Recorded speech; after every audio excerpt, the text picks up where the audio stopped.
Hello বন্ধুরা, সবাইকে জানাই শুভ দীপাবলি। জানি ভিডিওটা দিতে একটু লেট হয়ে গেল, তো শর্ট ভিডিও তোমরা দেখতেই পেয়েছো। এটা হচ্ছে লং ভিডিও। কালী পুজোর দিন সারাদিন কি করেছি চলো তোমাদের সাথে শেয়ার করি।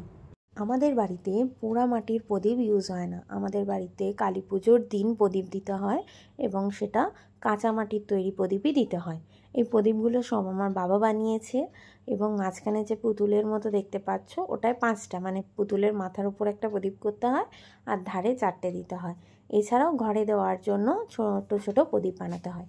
তো সন্ধ্যাবেলায় প্রদীপগুলো যখন একটু শুকিয়ে এসছে, তারপর মা একে একে পোলতেগুলোকে সব প্রদীপের মধ্যে দিয়ে নিচ্ছিল এবং তারপর পোলতেগুলো রেডি মানে দেওয়া হয়ে গেলে তার মধ্যে সর্ষের তেল ঢেলেও প্রদীপটাকে সেট করে নিচ্ছিল।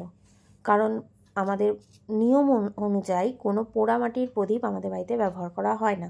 কাঁচা মাটির প্রদীপ দিতে হয় এবং কালী পুজোর দিনই দিতে হয় আর সেদিনকেই বানাতে হবে। অনেকেই আছো যারা ভূত চতুর্দশীর দিন 14 প্রদীপ দাও, কিন্তু আমাদের বাড়িতে ওই নিয়মটা নেই। আমাদের এই কাঁচা মাটির প্রদীপ ব্যবহার করা হয় এবং কালী পুজোর দিনই ব্যবহার করা হয়। আমাদের এই নিয়মই চলে আসছে, যার জন্য আমাদের বাড়িতে পোড়া মাটির কোনো প্রদীপ ব্যবহার করা হয় না। তো মা প্রথমেই একটা থালার মধ্যে সমস্ত প্রদীপ নিয়ে রেডি করে নিচ্ছে, কারণ একটা একটা প্রদীপ ধরাতে গেলে খুবই অসুবিধা হবে, তাই আগে সমস্ত প্রদীপ রেডি করে নেওয়া হচ্ছে।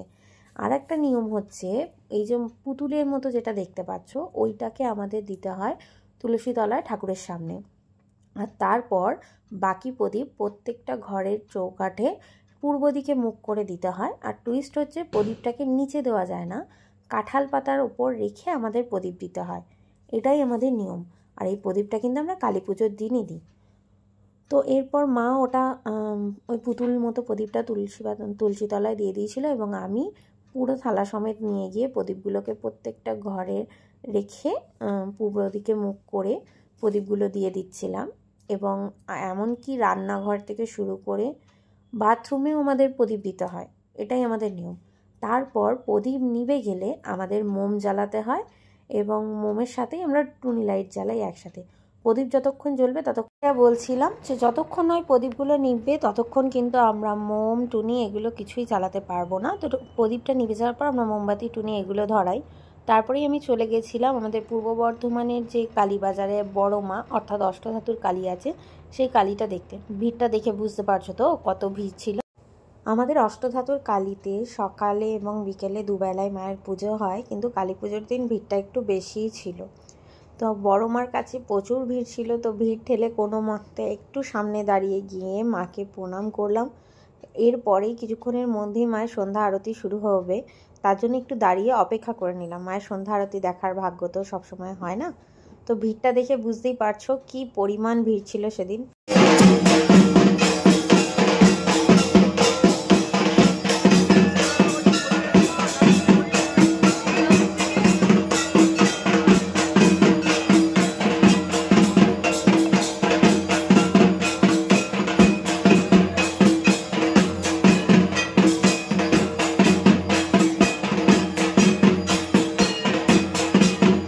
বড়মার বাড়িতে সন্ধ্যা আরতি দেখে মোটামুটি কিছুক্ষণ থাকার পরেই আমি চলে এসেছিলাম সর্বমঙ্গলা বাড়িতে।